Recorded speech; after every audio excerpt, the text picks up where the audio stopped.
আমি জানি তোমরা সবাই ফুলকপি দিয়ে একঘেয়েমি মাছের ঝোল খেয়ে খেয়ে একদম বোর হয়ে গেছো। সেই কথা ভেবেই আজ আমি ফুলকপি আর মাত্র 2 টুকরো মাছ দিয়ে সুপার টেস্টি একটি রেসিপি শেয়ার করব। আশা করছি তোমাদের অনেক অনেক ভালো লাগবে। তাহলে মা ঝটপট রান্নাটা করো, খুব খিদে পেয়েছে তো। সেই জন্য তোমরা দেখতে পেলে নিয়ে নিলাম একটি কড়াই, আর তাতে অল্প পরিমাণ সরিষার তেল দিয়ে প্রথমে কয়েকটি শুকনো মরিচ ভেজে নেব। শুকনো মরিচটি অল্প ভাজা হয়ে গেলে এখানে দিয়ে দিব অনেকগুলো রসুনের কোয়া। এগুলো দিয়ে দিলাম, দিয়ে এবার রসুনের কোয়া আর শুকনো মরিচ একসাথে লাল লাল করে ভেজে নেব। তো দেখতেই পাচ্ছ সবগুলো কিন্তু লাল লাল করে ভাজা হয়ে গেছে। এবার এইগুলো তেল ঝেড়ে তারপর একটা প্লেটে তুলে রাখবো। আর ওইদিকে যে ফুলকপিটা নিয়েছিলাম সেটাকে বড় বড় টুকরো করে কেটে নিব। দেখতে পাচ্ছ আমি বড় বড় টুকরো করে কেটে নিয়েছি। এভাবে বড় বড় টুকরো করে কেটে নিবে। আর আগে বলে রাখছি একটু বেশি করে করবে, কারণ এটা করার পর সবাই কিন্তু ফুলকপির এই রেসিপিটাই চাবে, কারণ এটা খেতে এতটাই টেস্টি হয়। তো দেখলেই ফুলকপিগুলো বড় বড় টুকরো করে কেটে নিয়েছি। এবার খুব ভালো করে ধুয়ে নিব। আর তারপর এগুলো যে কড়াইতে আমরা শুকনো মরিচটা ভেজেছিলাম সেই কড়াইতে অল্প তেল আছে, তো ওই তেলেই দিয়ে দিব 2টি টমেটো আর 2টি মাছের টুকরো। আমি এখানে কাতলা মাছ নিয়েছি, তোমরা চাইলে অন্য বড় মাছ দিয়েও করতে পারো অথবা চিংড়ি মাছ দিয়েও করতে পারো, তাতেও কিন্তু বেশি টেস্টি হবে। এগুলো দিয়ে দিলাম। এবার দিয়ে দিব পরিমাণ মতো লবণ আর অল্প হলুদ গুঁড়ো, দিয়ে দিব কিছুটা পরিমাণ পানি। তারপরে এগুলোকে সিদ্ধ করে নিব। 5 মিনিট পর সবগুলো আমি একটু নেড়ে চেড়ে দিব। নেড়ে চেড়ে দিয়ে তারপর আবারও ঢাকনা দিয়ে ডেকে আরও 5 মিনিটের মতো সিদ্ধ করে নেব। আর সিদ্ধ করতে করতে যেন সম্পূর্ণ পানিটা শুকিয়ে যায় সেদিকে কিন্তু খেয়াল রাখতে হবে। তো নেড়ে চেড়ে দিলাম, ঢাকনা দিয়ে ডেকে আবারও রান্নাটা করে নেব। আর সবগুলি কিন্তু খুব সুন্দর করে সিদ্ধ করে নিতে হবে। খুব ভালো সিদ্ধ হলে তবেই রেসিপিটা খেতেও ভালো লাগবে। তো দেখো আবারও সব কিছু খুব ভালো করে নেড়ে চেড়ে দিচ্ছি। একদম পানিটা শুকিয়ে নিতে হবে। আর পানিটা শুকানো হয়ে গেলে তারপর এক এক করে সবগুলো নামিয়ে সাইডে রেখে দিব। আর এখানে যে রসুন আর শুকনো মরিচটা আমরা ভেজে রেখেছিলাম সেটা আমি হাতের সাহায্যে একটু গুঁড়ো করে নিব। যতটা সম্ভব হাতের সাহায্যে গুঁড়ো করে নিব। আর গুঁড়ো করে নিয়ে সাইডে রেখে দিব।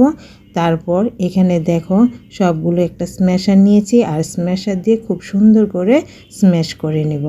আর মাছের যে কাঁটাটা ভিতরে কাটা একটা লম্বা বড় বড় কাঁটা থাকে সেইগুলো বের করে নিব। যেহেতু কাতলা মাছের পেটি নিয়েছি সেহেতু কিন্তু এখানে কাঁটার পরিমাণটা কম থাকবে, তাই কাঁটা বাছার হাত থেকে বাঁচতে চাইলে এরকম পেটি দিয়ে রান্নাটা করবে, ঠিক আছে? তো দেখো সবগুলো খুব সুন্দর করে বেছেও নিয়েছি, আবার স্ম্যাশ করা হয়ে গেছে। এবার চলে যাব আবারও চুলায় যে প্যানে আমি বাকি রান্নাগুলো করেছিলাম সেই প্যানে আবারও দিয়ে দিলাম সরিষার তেল। দিয়ে দিব ফোড়ন হিসেবে কালো জিরে, হাফ চামচের মতো আস্ত কালো জিরে দিয়ে দিয়েছি। আর তারপরে এখানে দিয়ে দিব পেঁয়াজ কুচি। অবশ্যই পেঁয়াজ কুচিটা একটু বেশি করে দিতে চেষ্টা করবে, তাহলে খেতে ভালো লাগবে। তো পেঁয়াজ কুচিটা দিয়ে দিলাম। দিয়ে এবার পেঁয়াজ কুচিটাকে হালকা ব্রাউন করে ভেজে নিব। একদম লাল লাল করে ভাজার দরকার নাই, হালকা ব্রাউন করে ভাজলেই হয়ে যাবে। তো দেখো হালকা ব্রাউন করে ভাজা হয়ে গেছে। এরপর যে আমি এখানে দিয়ে দিব কাঁচামরিচ কুচি। কাঁচামরিচটাকে দিয়েও সামান্য একটু ভেজে নিব। আর তারপর এখানে অ্যাড করে দিব যে মাছটাকে আমরা আগে কাটা বেছে রেখেছিলাম সেটা। মাছটা দিয়ে একটু ভেজে নিব আগে। মাছ দিয়ে ভাজা হয়ে গেলে তারপর এখানে আমি অ্যাড করে দিব কিছু মশলা। প্রথমে আমি দিয়ে দিব পরিমাণ মতো লবণ। আগেও কিন্তু সিদ্ধ সময় লবণ দিয়েছিলাম, সেটা মাথায় রেখে তারপর বাকিটা লবণ দিয়ে দিতে হবে। তারপর এখানে দিয়ে দিলাম আমি 1 চামচের মতো ভাজা জিরে গুঁড়ো আর হাফ চামচ ধনে গুঁড়ো। দিয়ে আবার সবগুলো মশলার সাথে খুব ভালো করে ভেজে নিতে হবে, একদম যেন কোনো পানি পানি না থাকে সেভাবে। তো দেখো এখানে একটু দিয়ে দিব আদা বাটা দিয়ে আবার একটু নেড়ে চেড়ে ভেজে নিব। সবগুলো যখন খুব ভালো করে ভাজা হয়ে যাবে সে পর্যায়ে এখানে আমি অ্যাড করে দিব আগে থেকে থেতু করে রাখা টমেটো এবং ফুলকপি। টমেটো ও ফুলকপি দিয়ে এবার খুব ভালো করে নেড়ে চেড়ে ভেজে নিতে হবে, যেন টমেটো ফুলকপিতে যতটুকু পানি থাকে সেটাও যেন অবশিষ্ট না থাকে, সেভাবে ভেজে নিতে হবে। তো তোমরা দেখতে পাচ্ছ আমি কিন্তু নেড়ে চেড়ে খুব সুন্দর করে পানিটা শুকিয়ে নিচ্ছি। এইভাবে একটু নেড়ে চেড়ে পানিটা শুকিয়ে নেবে। তোমরা দেখতে পেলে রান্নাটা করতে কিন্তু খুব কম সময় লাগলো, কিন্তু এটা খেতে অনেক অনেক দুর্দান্ত হয়। একবার বাড়িতে ট্রাই করো, তাহলেই বুঝতে পারবে। আর এরপর থেকে ফুলকপি আর মাছের ঝোল খাওয়া ভুলে যাবে, শুধু এইভাবেই খেতে থাকবে। তো দেখো, কথা বলতে বলতে আমি এখানে যে রসুন আর শুকনো মরিচটা থেতো করে রেখেছিলাম সেটা দিয়ে দিলাম। দিয়ে আবারও সব কিছু ভালো করে মিশিয়ে নিব। আর এই পর্যায়ে তোমরা দেখতে পাচ্ছ অলরেডি কিন্তু কড়াই গা থেকে ছেড়ে ছেড়ে আছে, একটুও পানি অবশিষ্ট নেই। এরকমভাবে খুব সুন্দর করে ভেজে নিতে হবে। আর তারপর লাস্ট পর্যায়ে এখানে আমি অ্যাড করে দিব কিছু ধনেপাতা কুচি। ধনেপাতা কুচিটা একটু বেশি করে দিতে চেষ্টা করো। আর তারপর দিয়ে দিব এক ফালি লেবুর রস। এই লেবুর রস আর ধনেপাতা দিয়ে আর বেশিক্ষণ ভাজার দরকার নাই, জাস্ট নেড়ে চেড়ে একটু মিশিয়ে দিব, তাহলেই হয়ে যাবে সুপার টেস্টি ফুলকপির এই ভর্তাটা। তো তোমাদের কাছে কেমন লাগলো রেসিপিটা কমেন্ট করে জানিও, আর ভালো লাগলে বেশি বেশি শেয়ার করে দিও। আমার চ্যানেলটাকে সাবস্ক্রাইব আর পেজটাকে ফলো করে দেওয়ার জন্য তোমাদের কাছে খুব বেশি অনুরোধ রইল।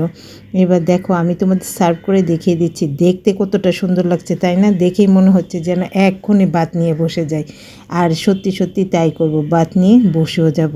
ভাত নিয়ে খাওয়ার পর এটার কি রিভিউ তাও তোমাদের অবশ্যই শোনাবো। কেমন লাগলো বলো তো শ্রী? মা, সেই মজা। আর অবশ্যই কিন্তু একটা লেবুর ফালি নিবে, একটু লেবু দিয়ে টিপে তারপর খাবে। উফ, কি যে দুর্দান্ত স্বাদ হয়। তো সবাই ভালো থেকো, দেখা হবে নতুন অন্য কোনো ভিডিওতে। টাটা।